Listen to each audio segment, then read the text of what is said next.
السلام عليكم ورحمة الله وبركاته. إن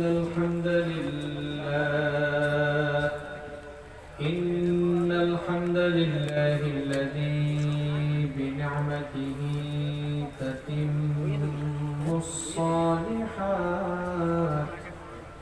الذي علم القرآن، خلق الإنسان وكرم وعلمه من البيان ما لم يعلم، فسبحان الذي لا يحصى امتنانه باللسان ولا بالقلم. نستغفره ونتوب إليه، ونشهد أن لا إله إلا الله وحده لا شريك له، ونشهد أن سيدنا وسندنا وحبيبنا وطبيبنا وطبيب أرواحنا محمدا عبد الله ورسوله،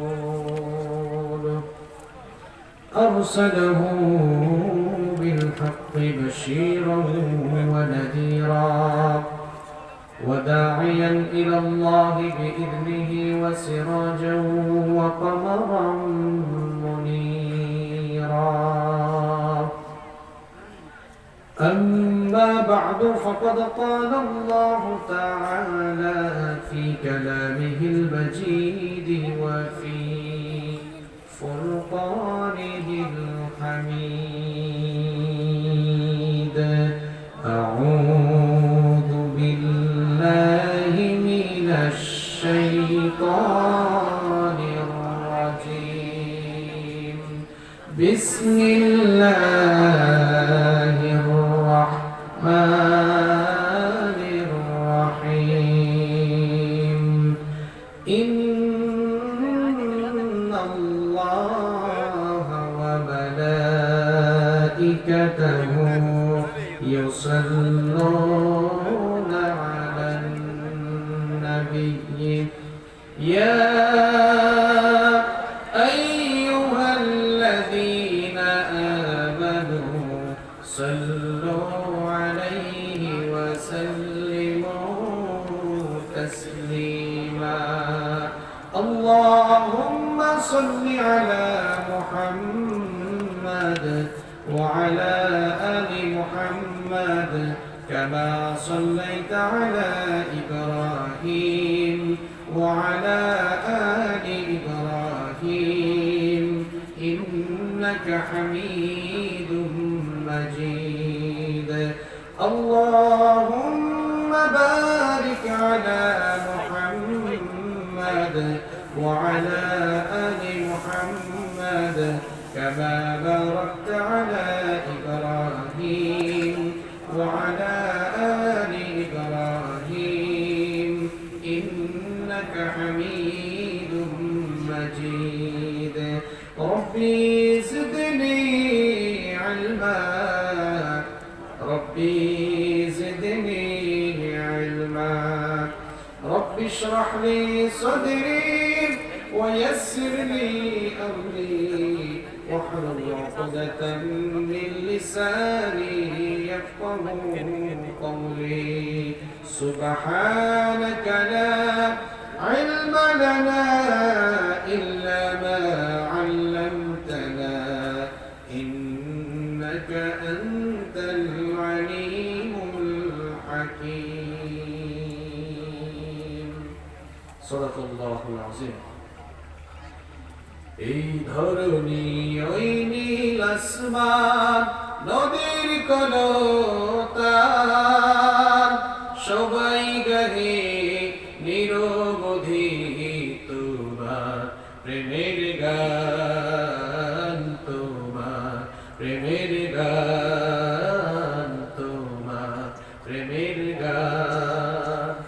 এই ধরনী ওই নীল আসমান নদীর কলতান সবাই গাহে নিরবধি তোমার প্রেমের গান তোমার প্রেমের গান তোমার প্রেমের গান সাজ সকালে পাখিরা সব জপে তোমার নাম ঝরনা ঝরে তোমার নামে নিত্য বিরাম সাজ সকালে পাখিরা সব জপে তোমার নাম ঝরনা ঝরে তোমার নামে নিত্য বিরাম সাগর ঢেউয়ের মাঝে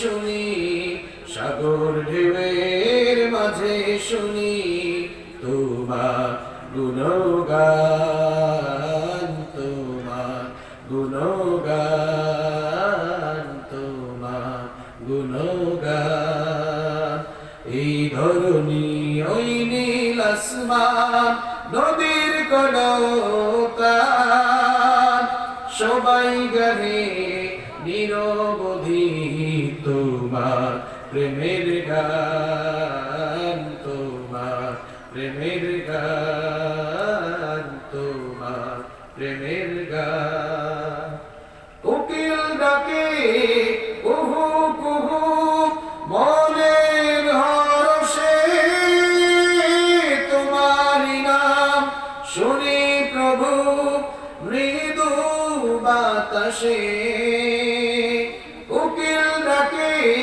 কুহু কুহু মনের হরষে তোমারি নাম শুনি প্রভু মৃদু বাতাসে ভ্রমর বলে গুনগুনিয়ে ভ্রমর বলে গুনগুনিয়ে তুমি মহিয়ান তুমি মহিয়ান তুমি মহিয়ান এই ধরনী ওই নীল আসমান নদীর কলতান সবাই গাহে নিরবধি তোমার প্রেমের গান তোমার প্রেমের গান তোমার প্রেমের গান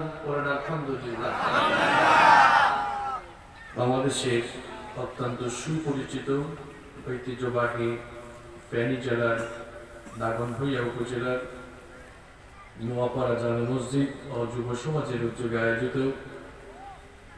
আজকের এই ঐতিহাসিক চতুর্থতম তাফসীরুল কোরআন মাহফিলে মুহতারাম স্বনামধন্য সুযোগ্য সভাপতি বিশিষ্ট সমাজসেবক আপনাদের অত্র এলাকার সকলের অত্যন্ত প্রিয় মানুষ আবুধাবি প্রবাসী জনাব আনিসুর রহমান সাহেব আতাল আল্লাহু উমরাহু ওয়া বারাকাল্লাহু ফি হায়াতিহি আমরা সবাই বলি আমিন।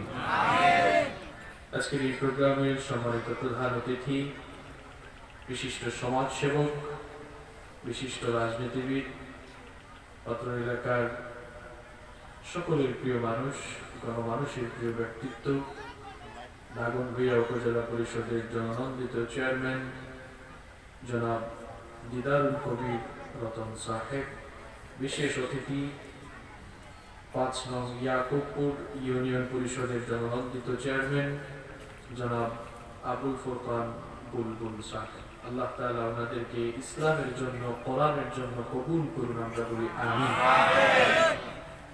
মাহফিলে আমার আগে কোরআন এবং সুন্নাহ থেকে অত্যন্ত তথ্য নির্ভর আলোচনা পেশ করেছেন বিশিষ্ট আলেমে দ্বীন বসিরহাট কেন্দ্রীয় জামে মসজিদের সম্মানিত খতিব মুফতি কাবুল হাসান বিন কাসেম আল্লাহ তাআলা ওনার হায়াতের মধ্যে বারাকা দান করুন ইজ্জত সম্মান আরো বাড়িয়ে দেন।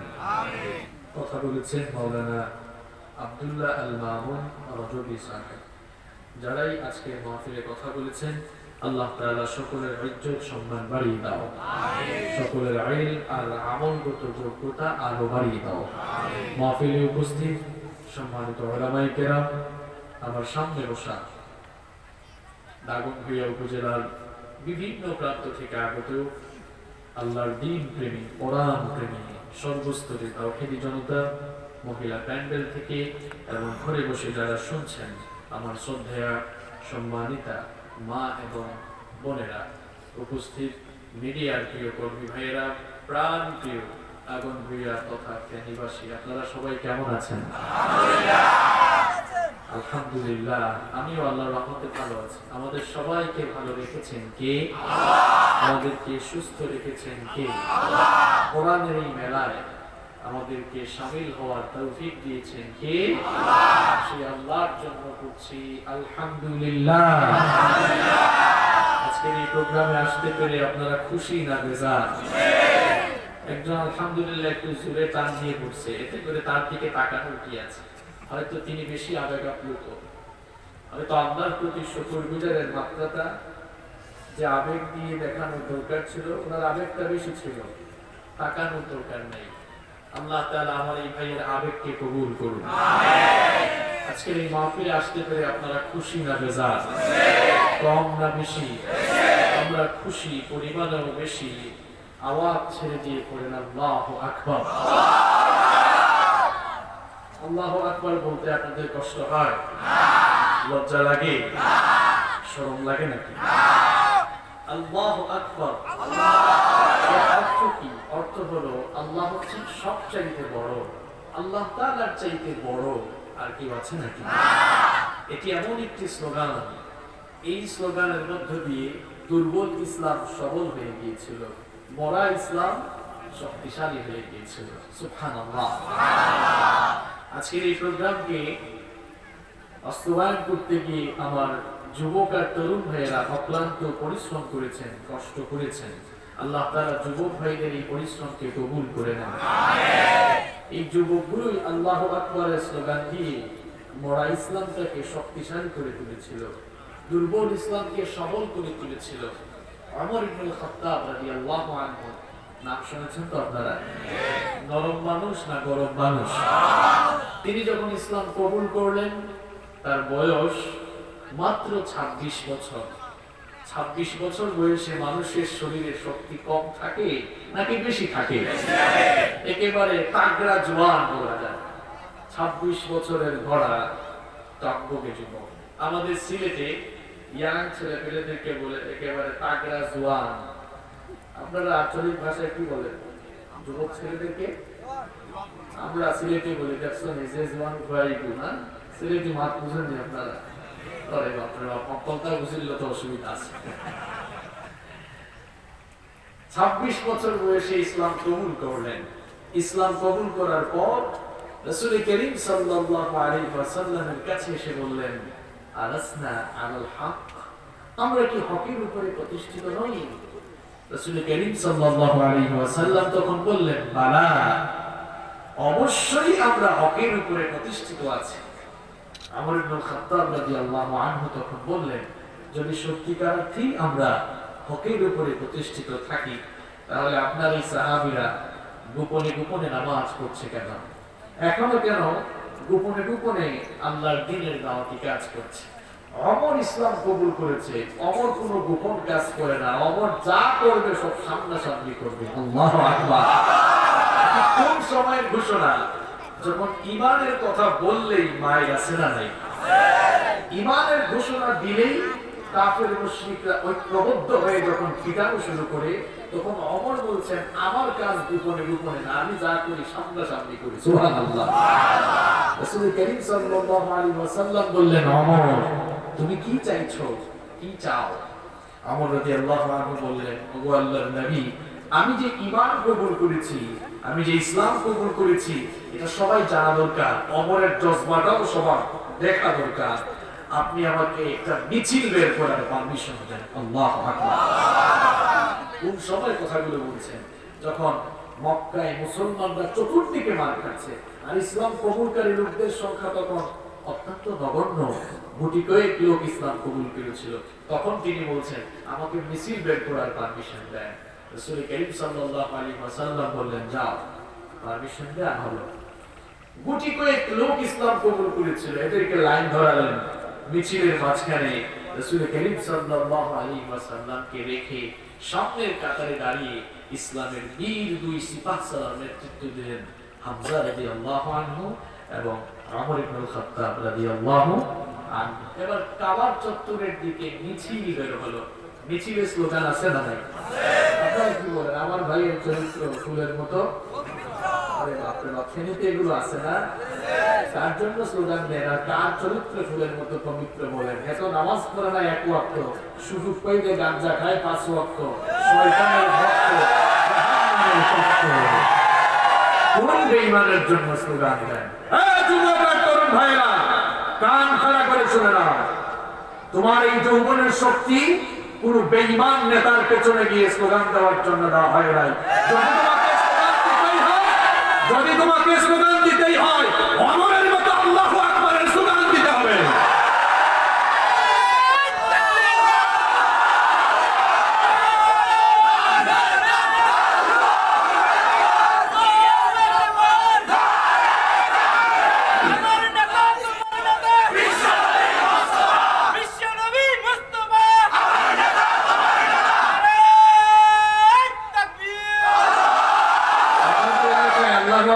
অসুবিধা হয় না তো? আবার অসুবিধা হয়? আমি গত মাসে আপনাদের সোনাগাজী আসছিলাম, তো মানুষেরা, আমি ক্যান্ডেলে ওঠার সময় আল্লাহু আকবার স্লোগান দিচ্ছে, অনেকে থামিয়ে দিল। তো আমি বললাম, মাহফিলে উঠেই আমি বলছিলাম, আল্লাহু আকবার স্লোগান শোনার পর আবু জাহেলের খারাপ লাগছিল, আপনাদের খারাপ লাগে কেন? তাহলে কি আল্লাহু আকবারের স্লোগান শুনে আবু জাহেলের কাটুকুটু লাগলো, আপনার কাটুকুটু লাগে কেন? আপনার শরীরে কি ইবলিস কাটুকুটু দেয় নাকি? আল্লাহু আকবার শুনলে আপনার খারাপ লাগে কেন? আল্লাহু আকবার শুনলে কেবল তাদেরই খারাপ লাগে যাদের শরীরের মধ্যে আবু জাহেলের ভাইরাস হয়েছে। নতুবা মুসলমান এই স্লোগান শুনলে তার ঈমান আরো তাজা হওয়ার কথা। কেন তাজা হওয়ার কথা জানেন? ওই যে বললেন আল্লাহর নবী স্লোগান বের, মিছিল বের করবো, অনুমতি দেন। তখন মুসলমানদের সংখ্যা বেশি না খুব কম? খুব কম। দেখেন, এ কম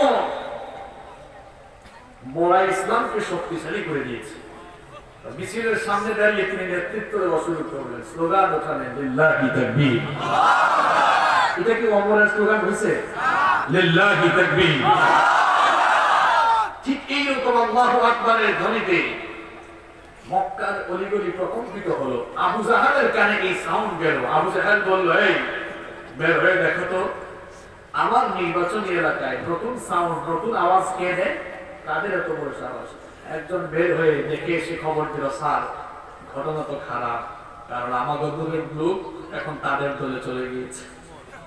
কয় মানে? ওই অমর তো এখন তাদের দলের সামনে দাঁড়াইছে একেবারে।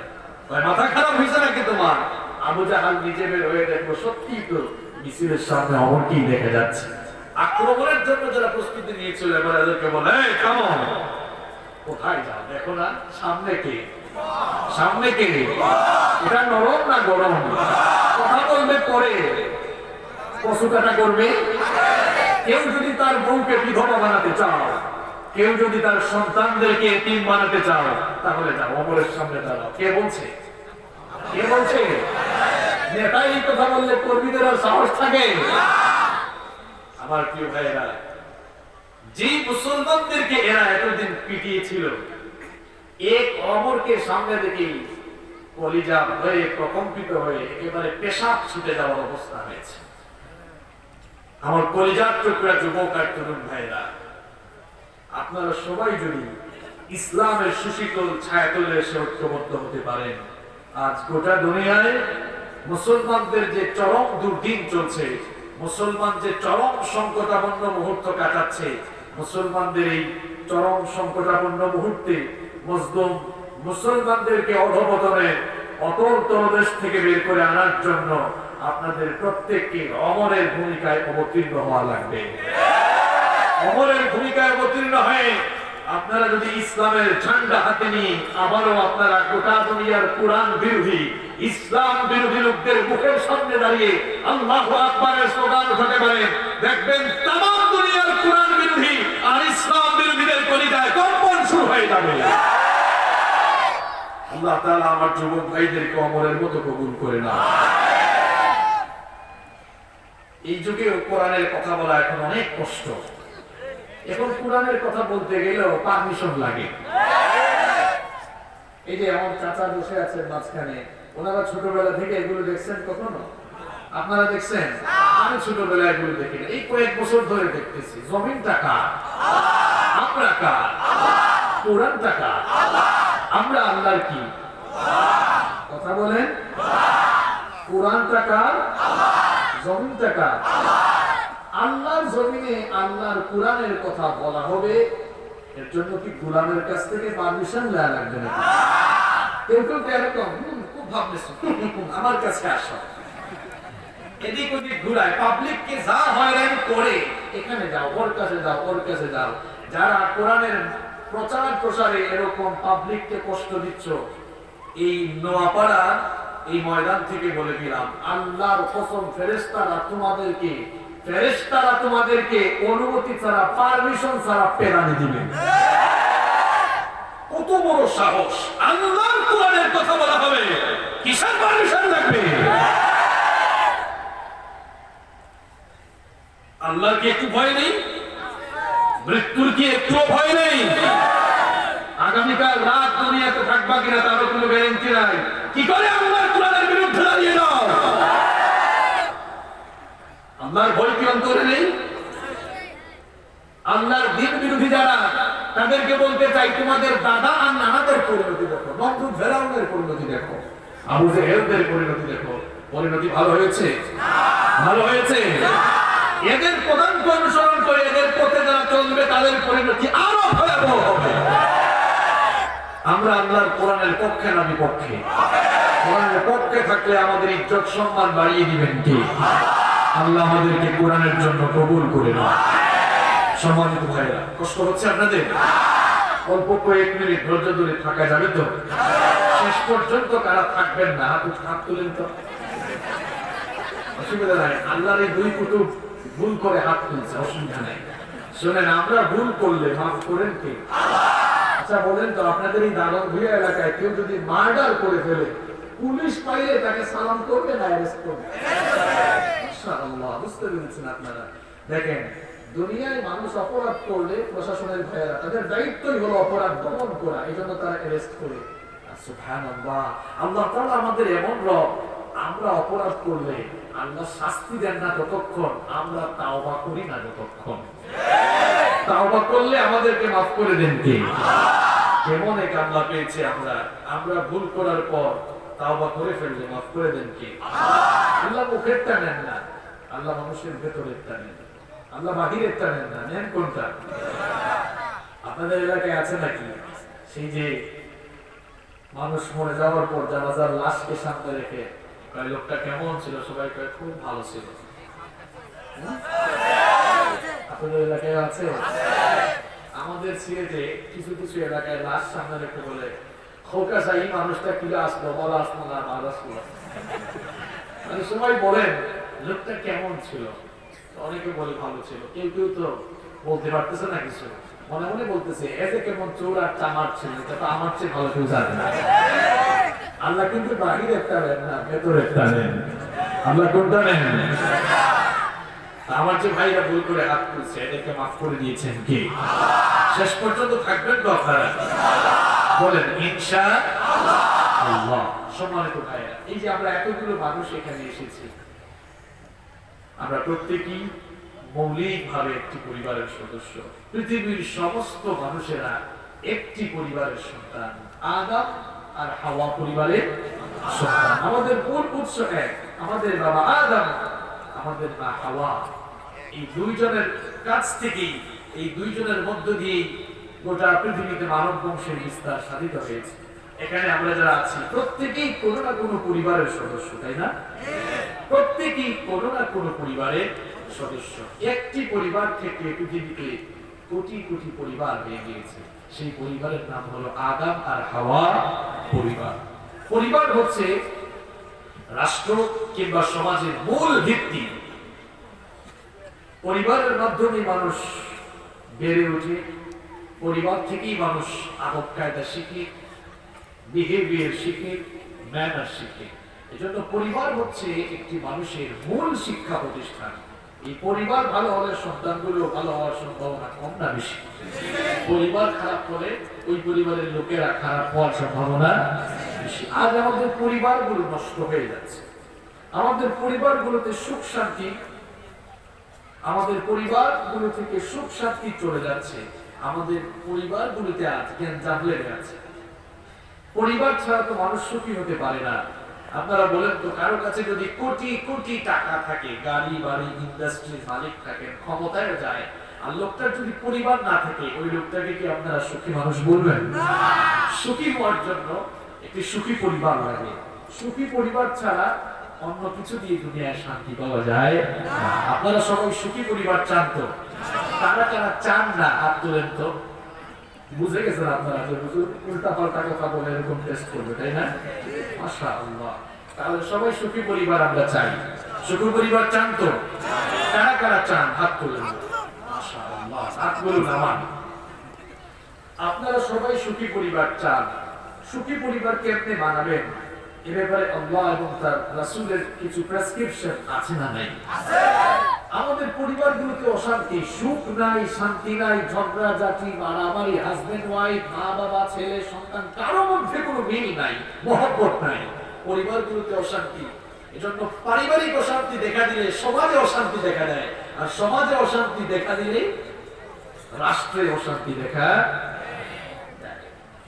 পরিবারে যদি শান্তি না থাকে, পরিবারে যদি শৃঙ্খলা না থাকে, তাহলে ওই পরিবার থেকে বিহার আর আবিষ্কার জন্ম হয়, যারা সমাজ সভ্যতা এবং রাষ্ট্রের জন্য হুমকি হয়ে পড়ে। পরিবার যদি ঠিক না থাকে, তাহলে সেই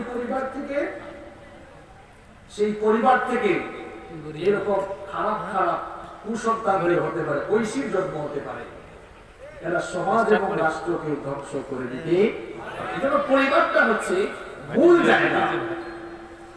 আমাদের সমাজে এত বিশৃঙ্খলা কেন জানেন? আমাদের পরিবারগুলো ঠিক নেই। যেন পরিবারগুলো আমরা যদি ঠিক করে ফেলতে পারি, পরিবারগুলোকে যদি আমরা আদর্শিক পরিবার হিসাবে গঠন করে ফেলতে পারি, তাহলে আমাদের পারিবারিক জীবন, ব্যক্তি জীবন বরকত দিয়ে ভরে দিবেন কে? আপনারা সবাই সুখী পরিবার চান তো? সুখী পরিবার গঠন করার জন্য আল্লাহ তাআলা এবং তার রাসূল সাল্লাল্লাহু আলাইহি ওয়াসাল্লাম আমাদেরকে 13টি প্রেসক্রিপশন দিয়েছেন। সবাই বলেন তো কয়টা? আরো থাকতে পারে, আমি আমার গবেষণায় 13টি বের করেছি। এই 13টি প্রেসক্রিপশন, এই 13টি পয়েন্ট আজ আপনাদের সামনে আমি তুলে ধরব। এই 13টি পয়েন্ট নিয়ে, 13টি পয়েন্ট মুখস্থ করে আজকে বাড়ি যেতে পারবেন তো? ইনশাআল্লাহ। যাদের কাছে স্মার্টফোন আছে নোট করে রাখতে পারেন, খাতা কলম থাকলেও নোট করে রাখতে পারেন। বিবাহিত অবিবাহিত, নারী পুরুষ, ছোট বড় সবার জন্য আজকের এই আলোচনাটি উন্মুক্ত আলোচনা, এবং আজকের এই আলোচনা আমাদের সকলের জীবন পরিবর্তনে অনেক ভূমিকা রাখবে ইনশাআল্লাহ। আমরা সবাই সুখী পরিবার চাই। এজন্য আমাদেরকে কয়টা কাজ করতে হবে? সবাই তো বললেন না, সবাই বলেন কয়টা? 13টা। কয়টা? দেখা শুরু হয়ে যাচ্ছে, কিন্তু মনে রাখতে হবে। নাম্বার 1, 1 নাম্বার হলো উত্তম জীবন সঙ্গী নির্বাচন করা। আপনি যখন পরিবার শুরু করবেন, দাম্পত্য জীবন শুরু করবেন, তখন একজন দিনদার নেককার জীবন সঙ্গী নির্বাচন করতে হবে। আমার ভাইরা বিয়ের সময় দিনদার কোনো মেয়েকে, নেককার কোনো মেয়েকে পছন্দ করে বিয়ে করবেন। আর আমার বোনেরা যারা আছেন, দিনদার নেককার কোনো ছেলেকে পছন্দ করে বিয়ে করতে হবে। জীবন সঙ্গী যদি ভালো না হয়, দিনদার না হয়, নেককার না হয়, বুড়ায় বলদ, আপনার ফ্যামিলি একেবারে ধ্বংসের অতল গহ্বরে চলে যাবে। বুখারীর বর্ণনায়, মুসলিমের বর্ণনায় হাদিস এসেছে, عن أبي هريرة رضي الله عنه عن النبي صلى الله عليه وسلم قال তুনকাহুল মারআতু বিআরবা। সাইয়্যিদুল মুহাদ্দিসিন আবু হুরায়রা রাদিয়াল্লাহু আনহু হাদিসটি বর্ণনা করেছেন। বিশ্বনবী সাল্লাল্লাহু আলাইহি ওয়াসাল্লাম বলেছেন, চারটি বিষয়ের প্রতি লক্ষ্য রেখে মেয়েদেরকে বিয়ে করা হয়। এক নাম্বার হলো লিমানিহা, মেয়ের ধন দৌলত। দুই নাম্বার হলো ওয়ালি হাসবিহা, মেয়ের বংশমর্যাদা। তিন নাম্বার হলো ওয়ালি জামানিহা, মেয়ের রূপ সৌন্দর্য। চার নাম্বার হলো ওয়ালি দীনিহা, মেয়ের দিনদারিতা। এই চারটি বিষয়ের প্রতি লক্ষ্য রেখে পুরুষেরা নারীদেরকে বিয়ে করে। আল্লাহর নবী বললেন, এই চারটি কোয়ালিটির মধ্যে সবার আগে দিনদার মেয়েকে প্রাধান্য দাও। আসফার বিদাতি দ্বীনি তারিবাত ইয়াদাক, সবার আগে দিনদার মেয়েকে প্রাধান্য দাও।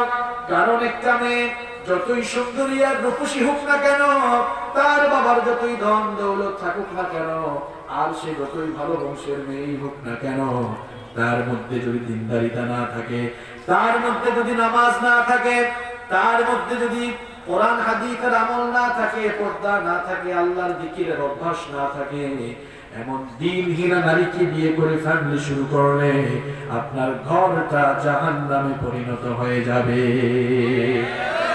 আর মেয়েটা যদি দেখতে সুন্দরী কম হয়, রূপসী যদি কম হয়, তার বাবার ধন দৌলত যদি কম হয়, বংশমর্যাদা যদি এত ভালো না হয়, কিন্তু মেয়েটার ভেতরে যদি দিনদারিতা থাকে, তার মধ্যে যদি নামাজ থাকে, তার মধ্যে যদি পর্দা থাকে, তার মধ্যে যদি আল্লাহর জিকিরের অভ্যাস থাকে, তার মধ্যে যদি আল্লাহর দ্বীনকে প্র্যাকটিস করার অভ্যাস থাকে, এমন দিনদার মেয়েকে বিয়ে করে আপনি যদি ফ্যামিলি শুরু করেন, আপনার ঘরটা জান্নাতের রঙে রঙিন হয়ে যাবে।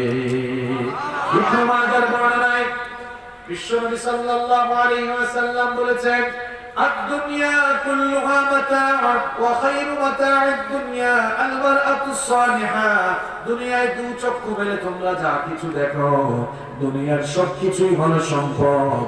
দুনিয়ার সকল সম্পদের মধ্যে নেককার নারী হচ্ছে সর্বশ্রেষ্ঠ সম্পদ। সুবহানাল্লাহ। আপনার টাকা আছে, পয়সা আছে, গাড়ি বাড়ি ইন্ডাস্ট্রি আছে, ক্ষমতা আছে, এগুলো দুনিয়ার শ্রেষ্ঠ সম্পদ নয়। একজন পুরুষের জন্য দুনিয়ার সবচাইতে শ্রেষ্ঠ সম্পদ হলো একজন নেককার স্ত্রী পাওয়া, ঠিক কি না? বিশ্বনবী সাল্লাল্লাহু আলাইহি ওয়াসাল্লাম এই জন্য বলেছেন, মান রাযাকাহুল্লাহু ইমরাআতান সালিহা ফাকাদ আ'ানাহু আলা শাতরি দীনি।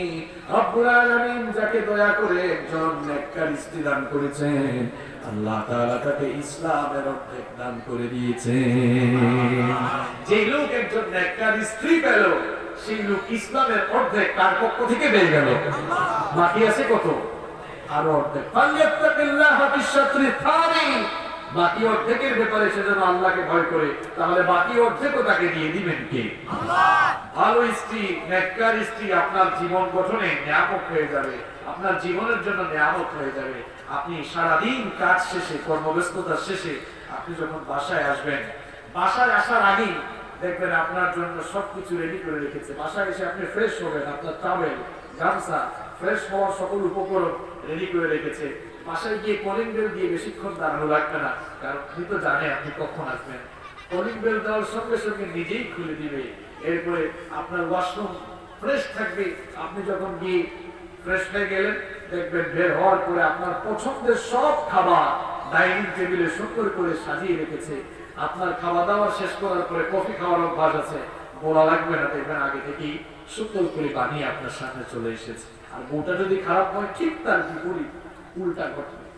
আপনি আসা কোন সময় আসেন, জানা থাকলেও ঘুমায় থাকবে, কাজের মেয়ে জরিনা সকিনাকে দিয়া দরজা খোলাবে। আর আপনি যখন বাথরুমে যাবেন, বাথরুমের অবস্থা খারাপ থাকবে। বাথরুম থেকে বের হওয়ার পর পছন্দের কোনো খাবার আপনার টেবিলে আপনি পাবেন না। আর চা খাইতে মন চাই, উল্টা বলবে, তোমার চা খাইতে মন চাইলে তুমি নিজেই বানায় খাও। বউটা যদি ভালো হয়, ফজরের আযান হবে, আপনাকে আদর করে করে ডাকবে, প্রিয়তম স্বামী আবার উঠে যাও, আযান হয়েছে, ঠান্ডা তো কি হয়েছে, আমি পানি গরম করে দিয়েছি, আযান হয়েছে, নামাজে চলে যাও। প্রত্যেক মুহূর্তে আযান বলে আপনাকে নামাজে পাঠাবার জন্য পাগল হয়ে যাবে। আর বউটা যদি খারাপ হয়, আপনি ভালো মানুষ, নামাজে গেলেও বলবে, কি হয়েছে, এতবার কি মসজিদে যাওয়া লাগে না? আপনার স্ত্রী যদি ভালো হয়, আপনাকে দ্বীনের পথে সে এগিয়ে দিবে। আর সবচাইতে বড় কথা হলো, আপনার স্ত্রী হচ্ছে আপনার সন্তান উৎপাদনের কারখানা। ফ্যাক্টরি ভালো হলে প্রোডাক্ট ভালো হয়, ফ্যাক্টরি ভালো না হলে প্রোডাক্ট ভালো হয়, কারখানা ভালো হলে পণ্য ভালো হয়, কারখানা ভালো না হলে পণ্য ভালো হয়। আপনার স্ত্রী হচ্ছে সন্তান উৎপাদনের কারখানা। হিউম্যান এমব্রায়োলজি নিয়ে যারা রিসার্চ করেছে তারা বলছেন a child gets here before 16 weeks of birth। একজন শিশু, মানব সন্তান পৃথিবীতে আসার আগে, যখন সে মায়ের পেটে থাকে, পৃথিবীতে আসার 16 সপ্তাহ অর্থাৎ 4 মাস আগে থেকেই মায়ের পেটে থাকতে সে শুনতে পায়। সুবহানাল্লাহ বাড়িয়ে বলি, বুঝেন না আমার কথা? আমরা জন্মের 4 মাস আগে থেকেই মায়ের পেটে শুনতাম। আপনারা বলবেন হুজুর বিজ্ঞান অনেক এগিয়ে গিয়েছে, তাই না? হ্যাঁ এগিয়েছে, কিন্তু কোরআনের চেয়ে বেশি আগাতে। কোরআনুল কারীম খুলে দেখেন আল্লাহ তাআলা শ্রবণ শক্তি আর দর্শন শক্তির কথা বলতে গিয়ে সাম আর বাসার শব্দ ব্যবহার করেছেন। যত জায়গায় সাম আর বাসার এসেছে দেখবেন বাসার লাগে আল্লাহ তাআলা সাম দিয়েছেন। বাসার মানে দৃষ্টি শক্তি, সাম মানে শ্রবণ শক্তি। সকল জায়গায় আল্লাহ তাআলা বাসারের লাগে সাম দিয়েছেন। যেমন ইন্না সামআ ওয়াল বাসারা ওয়াল ফুআদা কুল্লু উলাইকা কানা আনহু মাসউলা। অন্য আয়াতে আল্লাহ তাআলা বলছেন ওয়া জাআলা লাকুমুস সামআ ওয়াল আবসারা ওয়াল আফইদা। এভাবে আল্লাহ তাআলা সকল জায়গায় বাসারের আগে সাম দিয়েছেন, অর্থাৎ দৃষ্টি শক্তির আগে শ্রবণ শক্তির কথা বলেছেন। আধুনিক যুগের মুফাসসিররা এই আয়াতগুলো সায়েন্টিফিক এক্সপ্লেনেশন করেছেন এইভাবে, যেহেতু সকল আয়াতে আল্লাহ তাআলা বাসারের আগে সাম দিয়েছেন, দৃষ্টি শক্তির আগে শ্রবণ শক্তির কথা বলেছেন, তার মানে মানব সন্তান দৃষ্টি শক্তি লাভ করার আগে শ্রবণ শক্তি লাভ করে। আল্লাহু আকবার। কান লাগা মনোযোগ দিয়ে শুনুন। যেহেতু সন্তান মায়ের পেটে শুনতে পায়, আপনার স্ত্রী, আপনার ওয়াইফ আপনার সন্তানকে পেটে ধারণ করে প্রেগন্যান্সিতে থাকা গেলে যখন আপনার সন্তানকে পেটে ধারণ করবে, বউটা যদি খারাপ হয়, সন্তানকে পেটে নিয়ে সারাদিন তো সিরিয়াল দেখবে, হিন্দি মুভি দেখবে, ইংলিশ গান দেখবে, বাংলা গান, ইংলিশ গান, হিন্দি গান এগুলা শুনবে। সন্তানটাও পেটের ভেতর থেকে ওই আওয়াজগুলো, এটা বিজ্ঞান এবং কোরআনের বিষয়ে একমত, কোন দিব এটা শুনতেছে। এমন বক্তা, এমন বেদি মহিলার পেট থেকে যে সন্তানগুলো বের হবে সবগুলো ডিজে মার্কা আর ঢাকা নাকা মার্কা সন্তান আসবে। আর বউটা যদি ভালো হয়, প্রেগন্যান্সিতে থাকাকালে আপনার সন্তানকে পেটে নিয়ে সারাদিন কোরআনের তেলাওয়াত করবে, তাসবিহ তাহলিল জিকির আজকার করবে, আযান হলেই নামাজ পড়বে, সন্তান পেটের ভেতর থেকে কোরআনের সাউন্ড, তাসবিহ সাউন্ড শুনবে। এমন মহিলার পেট থেকে যে সন্তানগুলো বের হবে সবগুলো আবু বকরের মতো, ওমরের মতো কোরআনের জন্য পাগল পানা হয়ে যাবে। কি বুঝলেন?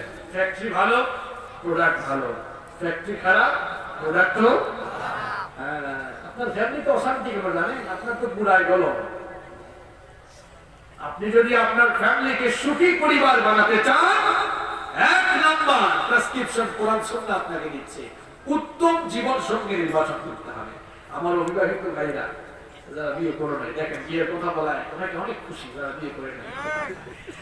শুধু সুন্দরী মেয়ে দেখেই দৌড়াইল না,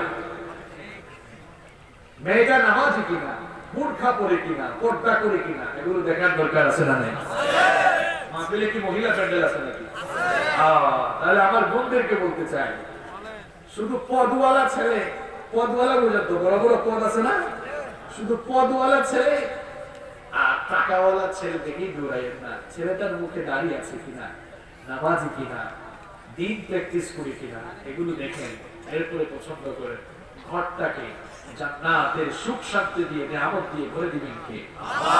বাবারা যারা এসেছেন আপনাদের ছেলে মেয়ে বিয়ে দেওয়ার ক্ষেত্রে, ছেলে বিয়ে দেওয়ার ক্ষেত্রে শুধু টাইলসওয়ালা বিয়াই সাহেব পান কিনা, টাইলসওয়ালা ঘর মার্কা বিয়ে আছে না, এগুলো দেখিয়ে না। মেয়ে বিয়ে দেওয়ার ক্ষেত্রে আপনার জামাই, মেয়ের জামাই কত টাকা ইনকাম করে এটা দেখিয়ে না, দেখবেন ছেলেটা নামাজি কিনা, ছেলেটার ভেতরে দিনদারিতা আছে কিনা। যদি দিনদারিতা না থাকে, ছেলেটার ভেতরে যদি দিনদারিতা না থাকে, এমন কোটিপতি বেদিন ছেলের কাছে আপনার মেয়েকে বিয়ে দিলে সারা জীবন ওই মেয়েটার কপাল পুড়তেই থাকবে। খালি টাকা পয়সা খুঁজিয়েন না, ভালো ছেলে খুঁজেন। ছেলেটা নামাজ পড়ে কিনা, ছেলেটার মুখে দাঁড়িয়ে আছে কিনা, দিন মানে কিনা, এরকম থাকলে টাকা পয়সা কম হলেও দিয়ে দেন, দেখবেন জীবনে বরকত পাওয়া যাবে, মেয়েটাও সারা জীবন সুখে থাকবে। তাহলে আমার যুবক ভাইরা যারা বিয়ে করে নাই, বিয়ের সময় শুধু সুন্দরী মেয়ে না, সুন্দরী হলে তো ভালো, সবাই তো সুন্দরের পাগল, তাই না?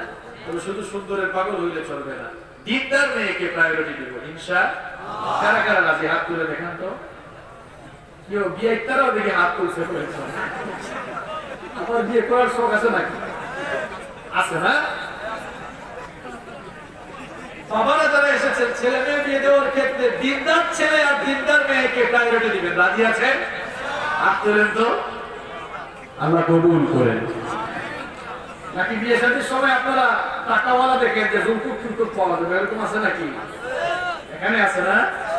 আরে যৌতুক আর চালু হয়েছে সমাজে, নীরব যৌতুক চলছে এখন। কি চান? না কিছু চাই না, খুশি হয়ে যা দেয়, না দিলে আবার অসুবিধা, না দিলে আবার খুশি হয়ে দিতে গিয়া বকনা থেকে এসি পর্যন্ত সব দিতে হচ্ছে, আছে না নাই? আপনাদের ফেরিতে পারছে না? যুবক আর তরুণ ভাইয়েরা, বিয়ের সময় কিভাবে আপনারা শ্বশুর বাড়িতে এগুলো দাবি করেন? আপনার শ্বশুর শাশুড়ি, ওই মেয়েটার মা বাবা 18-20 বছর 22 বছর একটা মেয়েকে তাদের সকল স্নেহ মমতা ভালোবাসা দিয়ে প্রতিপালন করে সেই শ্রেষ্ঠ গিফটটাকেই তো আপনার কাছে দিয়ে দিল, আপনি আর অন্য কিছু চান কিভাবে বলেন? আমি একবার বিয়েতে দেখলাম এক ছেলে বলতেছে আমাকে মোটরসাইকেল দিতেই হবে, না দিলে আমি বিয়ে করবো না। আমি আবার স্ট্রেট ফরওয়ার্ড কথাবার্তা বলি, যা বলি সোজা সাপটা বলি, এটা আমার অভ্যাস। আমি সেখানে উপস্থিত ছিলাম, আমি বললাম এই তুমি এক কাজ করো, ওই মেয়েকে বিয়ে না করে একটা মোটরসাইকেলের গায়ে শাড়ি দিয়ে এটাকে বিয়ে করে এটা নিয়ে ঘুমাও, আমার তো মোটরসাইকেল দরকার। আমার যুবক ভাইয়েরা তরুণ ভাইয়েরা বলেন তো, কুত্তার পায়খানা খাওয়া কি? যারা বললো না শুকরের পায়খানা খাওয়া কি? কুত্তার পায়খানা খাওয়া কি? কুত্তার পায়খানা আর শুকর খাওয়া যেমন হারাম, ঠিক তেমনি ভাবে যৌতুক খাওয়াটাও হারাম। এবার দেখি তো বিয়ের সময় যৌতুক নিয়ে বিয়ে করবা কে? হাত তুলো, আল্লাহ কবুল করেন। তাহলে সুখী পরিবার আমরা চাই তো, সবাই চান তো? এক নাম্বার পয়েন্টটা মনে আছে না? খেয়াল বলেছেন, এক নাম্বার হচ্ছে উত্তম জীবন সঙ্গী নির্বাচন করতে, তাহলে জীবনে বরকত দিয়ে দিবেন কে? নাম্বার 2, প্রশ্ন হচ্ছে আপনাদের, এই 25-30 মিনিট থাকা যাবে না ইনশাআল্লাহ? মাঝখানে কি উঠিয়ে না, মিস করে ফেলবে। কয়টা পয়েন্ট বলছিলাম? এই এক নাম্বারটা একটু লম্বা, বাকিগুলো খুব ছোট ছোট। নাম্বার 2 নাম্বার হচ্ছে সুখী পরিবারের জন্য 2 নাম্বার প্রেসক্রিপশন হচ্ছে, সুখী পরিবার গঠনের 2 নাম্বার ফর্মুলা হচ্ছে পরিবারের স্বামী স্ত্রী উভয়ের সাথে সম্মানজনক আচরণ করবেন, একজন আরেকজনের সাথে ভালো ব্যবহার। আপনারা ভাবিদের সাথে ভালো আচরণ করেন তো নাকি গিয়ে বলেন ওই গো হাতে মাই দিতে আয় বলেন না আসো বলেন? হ্যাঁ, তুই করে কথা বলেন, তাই না? তুই করে কথা বলেন। আপনার বউকে একটু, আপনার বউ তো আপনাকে আপনি করে সম্বোধন করে, আপনি কি একটু তুমি করে বলতে পারেন না? একটু সম্মানজনক ভাষায় কথা বলবেন। এই কথাগুলো কি আমার না আল্লাহ? কোরআনে কারীমের 4 নাম্বার সূরা সূরাতুন নিসাএর 19 নম্বর আয়াতে রব্বুল আলামিন খুব সুন্দর করে বললেন, ওয়া আশিরুহুন্না বিল মারুফ ফাইন কারিহতুমুহুন্না ফাআসা আন তাকরাহু শাইআন ওয়া ইয়াজআলাল্লাহু ফীহি খায়রান কাসীরা। আল্লাহ তাআলা বলছেন, তোমরা তোমাদের স্ত্রীদের সাথে উত্তম আচরণ করো, তোমরা তোমাদের বিবিদের সাথে ভালো আচরণ করো। তোমরা যদি তোমাদের স্ত্রীদেরকে অপছন্দ করো, তাদেরকে যদি কষ্ট দাও, আঘাত দাও, তাহলে এমন জিনিসের সাথে তুমি খারাপ আচরণ করলে, এমন জিনিসটাকে তুমি অপছন্দ করলে যার মধ্যে আল্লাহ তাআলা তোমার জীবনের কল্যাণ রেখেছিলেন। আল্লাহু আকবার। তুমি যদি তোমার স্ত্রীর সাথে খারাপ আচরণ আচরণ করো, জেনে রেখো এমন জিনিসটাকেই পছন্দ করছো যার মধ্যে আল্লাহ তাআলা তোমার জীবনের বরকত রেখেছেন, কল্যাণ রেখেছেন। সুবহানাল্লাহ।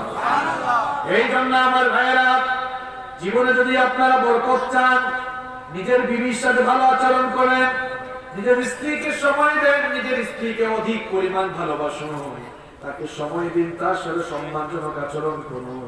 আপনি আপনার ওয়াইফের সাথে ভালো আচরণ করুন। যখন তার সাথে কথা বলবেন সম্মানজনক ভাষায় কথা বলবেন, যখন তাকে ডাক দিবেন আদর করে ডাক দিবেন। আবার আপনি ডাকার বেলায় সুন্দর সুন্দর নাম ধরেও ডাকতে পারেন, এতে কোনো ঝামেলা। আপনারা তো রাসূলের জীবনী পড়েন না, আপনারা তো বিশ্বনবীর বায়োগ্রাফি পড়েন না। যদি পড়তেন তাহলে আল্লাহর নবী পারিবারিক জীবন সম্পর্কে জানতে পারতেন। আল্লাহর নবীর দাম্পত্য জীবনটা কত রোমান্টিক ছিল শুনেন। আম্মা জান আয়েশা রাদিয়াল্লাহু আনহা বলেছেন, বিশ্বনবী সাল্লাল্লাহু আলাইহি ওয়াসাল্লাম আমাকে আদর করে মাঝে মাঝে আয়েশা বলে ডাকতেন, আবার মাঝে মাঝে আদর করে আমাকে হুমায়রা বলে ডাকতেন। সুবহানাল্লাহ। আমার নাম ছিল আয়েশা। আল্লাহর নবী মাঝে মাঝে আদর করে বলতেন আয়েশ, মাঝে মাঝে বলতেন কোথায় আমার হুমায়রা। হুমায়রা বলে রাখতেন। হুমায়রা বাংলা না আরবি? কথা বলে। এর অর্থ হলো লাল সুন্দরী, অর্থাৎ যার বাংলা হবে কই গো আমার লাল সুন্দরী বউ, আমার লাল টুকটুকি বউ। কি এগুলো বলেন আপনারা? অনেকে হাসতেছে, দেখুন তো আল্লাহর নবী তার বিবিকে এভাবে সম্বোধন করেছেন। সুবহানাল্লাহ। আপনি রোমান্স শিখবেন কোন জায়গা থেকে, দেখেন কি পবিত্র সম্পর্ক। আম্মা জান আয়েশা রাদিয়াল্লাহু আনহা বলেছেন, আমার নবী আমার সাথে এত সুন্দর আচরণ করেছেন, আমাকে এমন ভাবে ভালোবাসতেন, আমার নবী আমার কোলে মাথা রেখে মাঝে মাঝে আমাকে গল্প শোনাতেন। সুবহানাল্লাহ। ভাবির কোলে মাঝে মাঝে মাথা রেখে গল্প শোনায়, মিউজিক ছাড়া সুন্দর গান শোনায়। কোন অসুবিধা আছে? এই কথা বল না কেন, কোন অসুবিধা আছে? আম্মা জান আয়েশা রাদিয়াল্লাহু আনহা বলেছেন, আমি যেই গ্লাসে পানি পান করতাম, আল্লাহর নবী সেই গ্লাসে, আমি যেই গ্লাসে ঠোঁট লাগিয়ে পানি পান করতাম, গ্লাসের যেই জায়গায় ঠোঁট লাগিয়ে আমি পানি পান করতাম, আল্লাহর নবী ওই গ্লাসের ঠিক ওই জায়গায় ঠোঁট লাগিয়ে তিনিও পানি পান করতেন। সুবহানাল্লাহ। আপনার তো গ্লাস আলাদা, এক গ্লাসে তো পানি পান করেন না। এই জন্যই তো মানে ভালোবাসার যে একটা সম্পর্ক থাকা দরকার। এখানে এক কাপে চা খান, একটা কাপে কফি খান, একজন একজন করে চুমুক দেন, ভালোবাসা দিয়ে ঘরটাকে বরকত দিয়ে ভরে দিবেন কি আল্লাহ। আম্মা জান আয়েশা রাদিয়াল্লাহু আনহা বলেছেন, আমি যখন কোনো গোশত খেতাম, হাড্ডির টুকরা খেতাম, মাঝে মাঝে আমার নবী আমার হাত থেকে সেটা ছিনিয়ে নিয়ে যেই জায়গায় ঠুক লাগিয়ে আমি খেতাম, ওই হাড্ডি কিংবা মাংসের টুকরা ঠিক ওই জায়গায় ঠুক লাগিয়ে আমার নবীও খাওয়া শুরু করে দিতেন। খাওয়ার সময় মাঝে মাঝে মাছের টুকরা, মাংসের টুকরা ভাবির হাত থেকে নিয়ে নিয়ে। ভালোবাসা মারবে না কমবে? কথা বলেন। ভাবির সামনে যখন যাবেন একটু পরিপাটি হয়ে যাবেন, স্মার্ট হয়ে যাবেন। রাইসুল মুফাসসিরিন আব্দুল্লাহ ইবনে আব্বাস রাদিয়াল্লাহু আনহু বলেছেন, ইন্নী উহিব্বু আন আতাযায়্যানা লিইমরাতি কামা উহিব্বু আন তাতাযায়্যানা লি। দেখেন তিনি কি চমৎকার কথা বলেছেন। আমার স্ত্রী আমার সামনে সব সময় পরিপাটি হয়ে থাকুক, স্মার্ট থাকুক, এটাকে আমি যেমন পছন্দ করি, আমার স্ত্রীর মনোরঞ্জনের জন্য তার সামনে পরিপাটি হয়ে থাকাটাকেও আমি পছন্দ করি। আপনার স্ত্রী আপনার সামনে সব সময় পরিপাটি থাকুক, এটা তো আপনি চান। আপনার স্ত্রীর কি মন চায় না যে আপনিও তার সামনে পরিপাটি থাকুন, সব সময় স্মার্ট থাকুন? আপনি তো কামলার মতো থাকেন, যখন বাইরে বের হন তখন মানুষ সাজগোজ করে। আমার অনেক বোনেরা আছে ঘরের মধ্যে এত স্মার্ট থাকে না, বের হওয়ার সময় যে লিপস্টিক দেয় আর যে সাজগোজ দেয়, এই সাজগোজটা তো আপনি আপনার স্বামীর জন্য করবেন, আপনার স্বামীকে দেখাবেন। যেই মহিলা বাহিরে বের হওয়ার সময় বেশি সাজগোজ করে, বুঝবেন এই মহিলা তার স্বামীকে ভালোবাসে কম। মানে পুরুষের জন্য এত সাজগোজ কেন? প্রত্যেক দিন আপনার হাজবেন্ডের সামনে সাজগোজ করুন, আর যখন আপনি সাজগোজ করবেন, যখন সাজগোজ করবে তখন আপনারা তাদের প্রশংসা করার দরকার আছে না নাই? বলবেন প্রিয়তমা আমার যা সুন্দর লাগতেছে তোমাকে প্রশংসা করবেন, কারণ বিবিদের প্রশংসা করেছেন সকল নবীরা। আপনি যদি প্রশংসা না করেন কপালে খারাপই আছে। কপালে কি আছে? আপনি তো প্রশংসা করেন না, পাশের বাড়ির কোন ভাই যে কোন দিন বলবে ভাবি গো আপনাকে কিন্তু হ্যাপি লাগতেছে, ঝামেলা আছে না? প্রশংসা করবেন তো, সবসময় স্মার্ট থাকবেন, পারফিউম লাগাবেন। আল্লাহ নবী পারফিউম পছন্দ করতেন, আতর, যেটাকে আমরা আতর বলি, আতর পছন্দ করতেন। আমরা তো আতর হাতের উপরে লাগাই, আর আল্লাহ নবী হাতের তালুতে আতর লাগাতেন, যাতে করে কারোর সঙ্গে মুসাফাহা করলে তার হাতের সুগন্ধি চলে যায়। সব সময় স্মার্ট থাকবে, যেন আপনার থেকে একটা খুশবু বের হয়। কারণ পরিপাটি থাকতে পছন্দ করতেন মুহাম্মদ সাল্লাল্লাহু আলাইহি ওয়াসাল্লাম। বাহিরে যখন যাবেন আসার সময় ভাবির জন্য গিফট নিয়ে আসবেন। আপনার ওয়াইফ যেটা পছন্দ করে, পছন্দের জিনিসগুলো আনার চেষ্টা করেন। মাঝে মাঝে গিফট দেন, বিবাহ বার্ষিকী আসলে গিফট দেওয়ার চেষ্টা করে। আর কিছু পারেন আর নাই পারেন, অন্তত গোলাপ ফুল নিয়ে আসেন। গোলাপ ফুল নিয়ে আসতে পারবেন না, লুকায় নিয়ে আসেন। এরপরে এনে বলেন, সুন্দর করে হাতে দিয়ে বলেন আই লাভ ইউ। দেখছেন আসে। নিজের বউ ছাড়া অন্য কোনো মেয়ের দিকে তাকালে আই লাভ ইউ বললে সওয়াব না গুনাহ? কথা বলেন। আর নিজের বউয়ের দিকে যতবার ভালোবাসার নজরে তাকাবে, যতবার আই লাভ ইউ বলবে, ততবার আপনার নামায় সওয়াব দিবেন। একদিনে কয়েক হাজার বার নিজের বউকে আই লাভ ইউ বলবেন, সামনে পাইলে আই লাভ ইউ বলবেন। পারবেন তো? আরে বাপরে বাপ, যে ভয় পেয়েছে নিজের বউকে বলে না, অন্য মেয়ে দেখলে বলতে খুব মন চায়, এরকম আছে না? নাই? তোলে তোলে শয়তানি না, তোলে তোলে শয়তানি করা যাবে না। যাকে বলা দরকার তাকেই বলতে। মাঝে মাঝে গিফট কিনে নিয়ে আসবেন। নিজের স্ত্রী অসুস্থ হলে সেবা করবেন। নিজের স্ত্রী অসুস্থ হলে কি করবেন? আপনারা অসুস্থ হলে ভাবিরা আপনাদের কত খেদমত করে। দেখেন বুখারী শরীফের হাদিস, রাসূল কারীম সাল্লাল্লাহু আলাইহি ওয়াসাল্লাম বদরের যুদ্ধ থেকে ফিরে আসলেন। তার মেয়ের জামাই উসমান বিন আফফান রাদিয়াল্লাহু আনহুকে ডেকে বললেন, কি ব্যাপার উসমান, বদরের যুদ্ধে অংশগ্রহণ করলে না কেন? উসমান বিন আফফান রাদিয়াল্লাহু আনহু বললেন, ও আল্লাহর নবী, আপনার মেয়ে অর্থাৎ আমার বিবি অসুস্থ ছিলেন, আমি তার সেবা করেছি। আল্লাহ রাসূল এই কথা শুনে বললেন, ইন্না লাকা আজরা রাজুলিন মিম্মান শাহিদা বদরা ওয়া সাহবা। বদরের যুদ্ধে অংশগ্রহণ করে, বদরের যুদ্ধের অংশগ্রহণকারী সাহাবীরা যে নেকি পেয়েছে, তুমি তোমার স্ত্রীর অসুস্থ থাকাকালীন সময় তার সেবা করে তুমিও সেই পরিবার নেকি অর্জন করে ফেলেছো। সেবা করবেন তো ইনশাআল্লাহ। আজকে তো ভাবিরা খুব খুশি, বোনেরা খুব খুশি না যে হুজুর আমাদের পক্ষে অনেক কথা বলে ফেলছে। এবার বোনদেরকেও বলতে চাই, আপনার স্বামীর মনোরঞ্জনের জন্য, স্বামীকে সন্তুষ্ট করার জন্য, স্বামীর আনুগত্য করে স্বামীর সেবা করার দরকার আছে না নাই? বিশ্বনবী সাল্লাল্লাহু আলাইহি ওয়াসাল্লাম বলেছেন, লাউ কুনতু আমিরান আহাদান আন ইয়াসজুদা লি আহাদিন লা আমারতুল মারআতা আন তাসজুদা লি যাওজিহা। দুনিয়ায় মানুষকে সাজদা করা হারাম, মানুষকে সাজদা দেওয়া যদি জায়েজ হতো, তাহলে দুনিয়ার তামাম নারীদেরকে আমি অর্ডার দিতাম তারা যেন প্রত্যেক দিন তাদের স্বামীকে সাজদা দেয়। সুবহানাল্লাহ। এই জন্য মহিলা প্যান্ডেলে আমার যে মায়েরা আছেন, বোনেরা আছেন, তাদেরকে বলতে চাই, আপনার স্বামী হচ্ছে আপনার জন্য দুনিয়ার সবচাইতে শ্রেষ্ঠ নেয়ামত।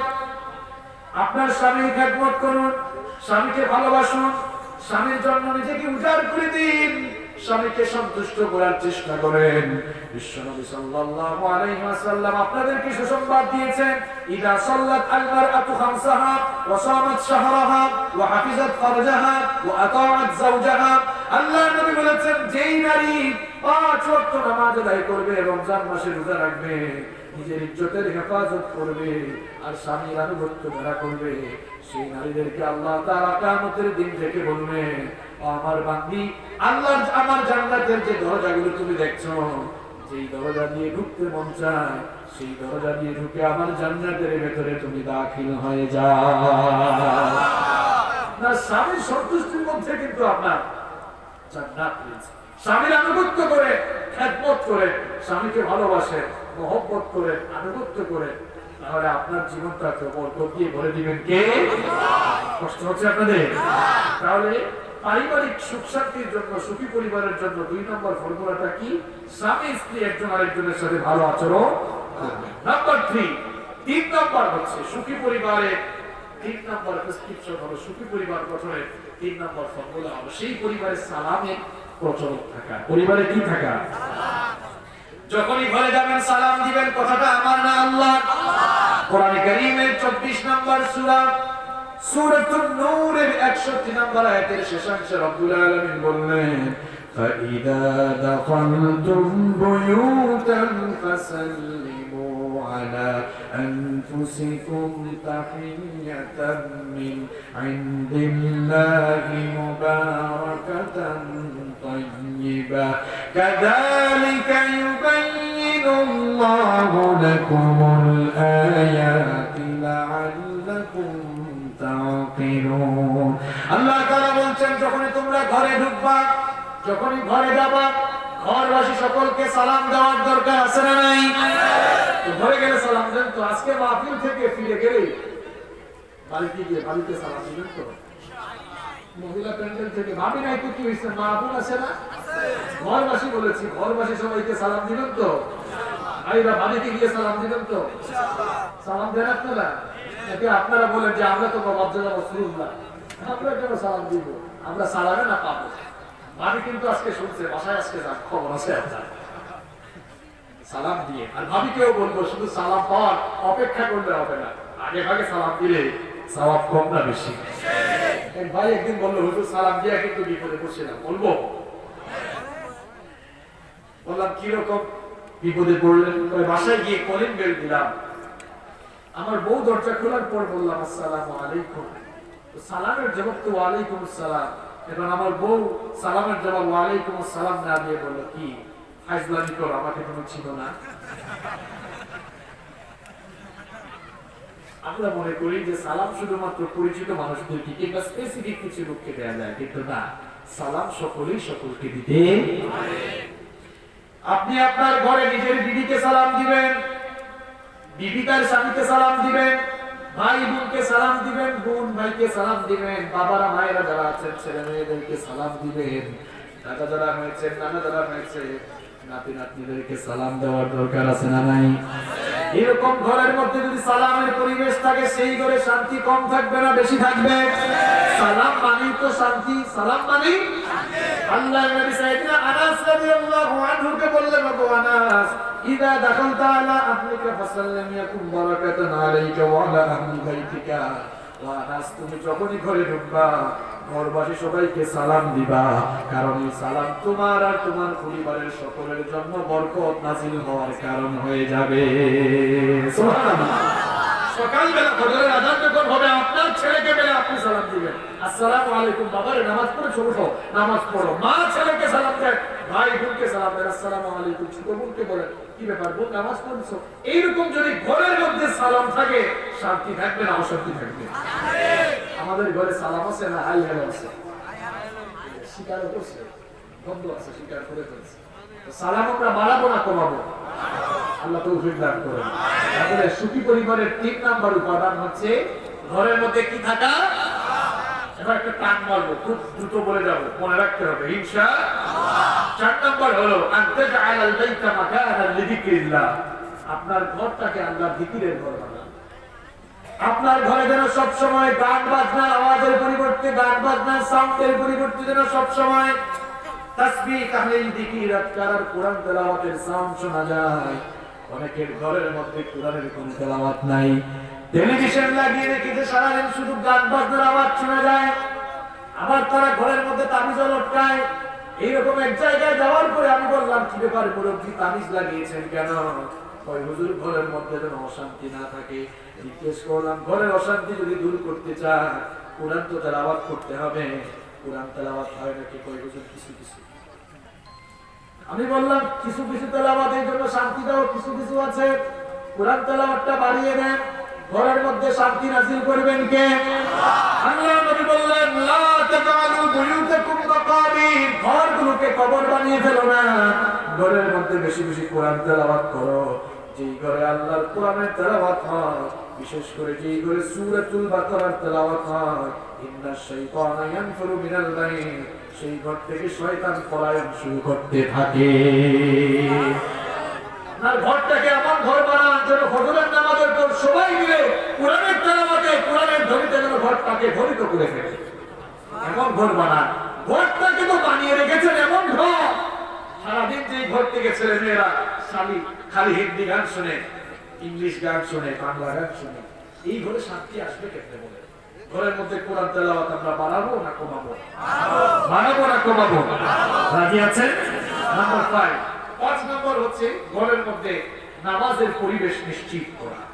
নিজে নামাজে আসবেন, নিজের স্ত্রীকে নামাজের কথা বলবেন, নিজের সন্তানগুলোকে নামাজি বানাবেন। সন্তানগুলোকে আমরা কি আর নামাজি বানাবো? আমরা তো নিজেরাই নামাজি না, নিজেরা নামাজে আসি না। আমার ভাইয়ের দিকে তাকা, কেন আপনারা নামাজ ছেড়ে দেন বলেন? কেন আপনারা নামাজ ছেড়ে দেন? নামাজ এটি হচ্ছে দ্বীনের খুঁটি, খুঁটি ছাড়া এই শামিয়ানা হবে না। এই কথা বল না কেন? খুঁটি ছাড়া ঘর বানানো যাবে? খুঁটি ছাড়া যেমন ঘর বানানো যায় না, নামাজ ছাড়া নিজেকে ঈমানদার দাবি করা যায়? নামাজ হচ্ছে আপনি যে ঈমানদার, ঈমানদারের সিম্বল, প্রতীক, পরিচয়ক হলো নামাজ। বাইনাল আবদি ওয়াল কুফরি তারকুস সালাহ, আল্লাহর বান্দা আর কাফেরের মধ্যে পার্থক্য হলো নামাজ ছেড়ে দেওয়া। এ ভাই, যে ঈমান আপনাকে আপনার ঘর থেকে বের করে মসজিদে দিতে পারে না, আপনার এই ছোট্ট ঈমান কি করে আপনাকে জান্নাতে ঢুকাবে বলেন? কি করে জান্নাতে ঢুকাবে?